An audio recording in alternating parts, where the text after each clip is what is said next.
요즘 들어 무설탕이라는 단어가 붙은 제품들이 넘쳐나고 있습니다.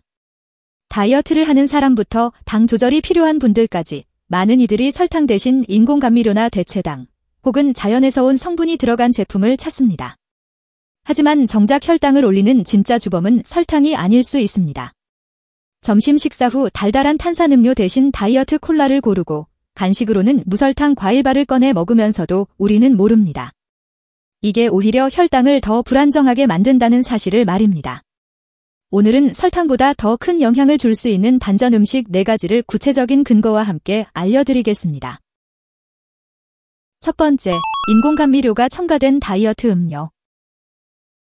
칼로리가 0이라고 적혀있는 다이어트 탄산음료, 무설탕 라떼, 혹은 제로에 가까운 아이스티 등은 겉보기에 완벽한 선택처럼 보입니다.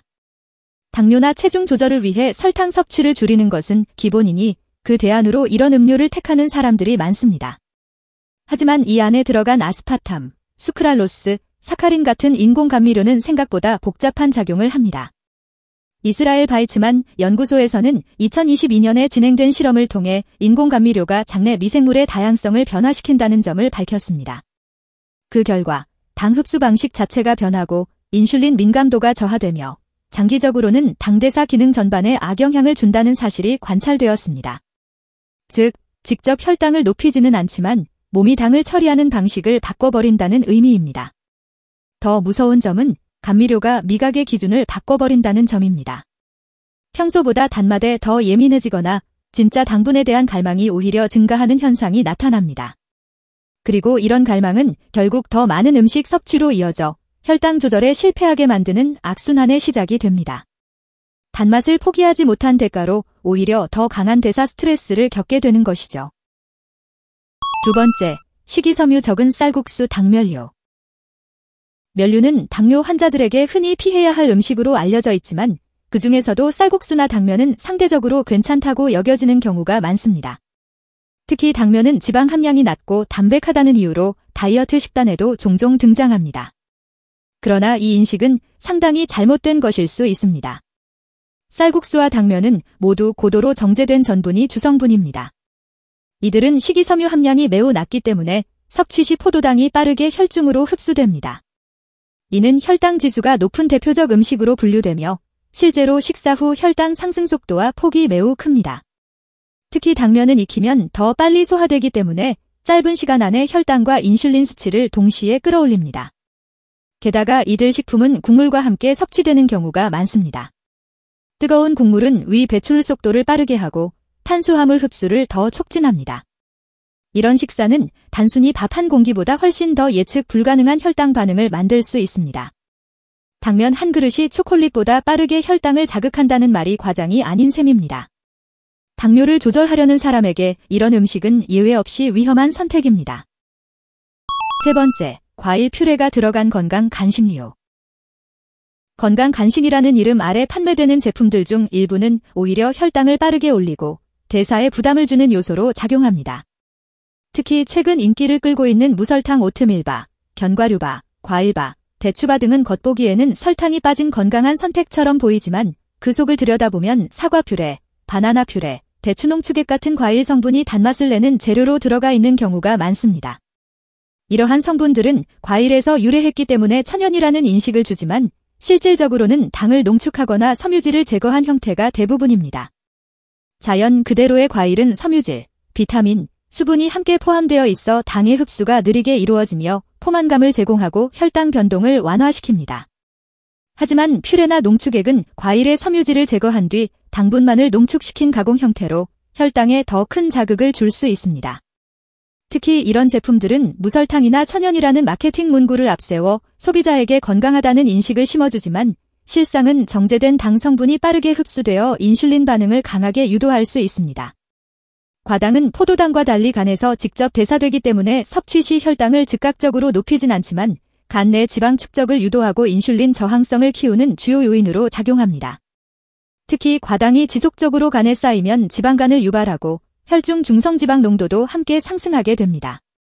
이는 결국 고지혈증, 대사증 혹은 제2형 당뇨의 주요 원인이 되며 단순히 혈당 문제가 아닌 전반적인 대사 건강을 해치는 방향으로 흘러가게 됩니다. 네 번째, 탄수화물 위주의 채식 식단. 채식을 실천하는 사람들은 대부분 건강, 환경, 동물 복지 등의 이유로 고기를 줄이고 식물성 식품 중심의 식단을 선택합니다. 하지만 식물성 중심 식단이 반드시 혈당 조절에 효과적이라는 보장은 없습니다.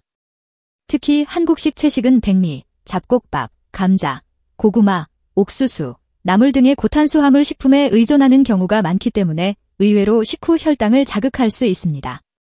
이러한 식단은 단백질과 지방의 비율이 낮고 식이섬유는 적절히 섭취되더라도 인슐린 분비를 조절할 만한 단백질 자원이 부족할 수 있습니다.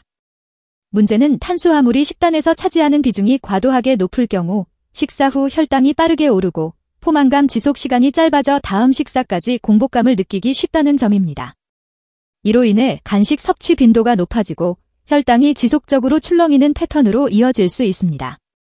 특히 정제된 탄수화물, 예를 들어 흰쌀이나 가공된 곡물에만 의존하게 되면 혈당 지수가 높아져 인슐린 분비가 과잉으로 발생하게 되고 인슐린 저항성도 점점 심화될 수 있습니다.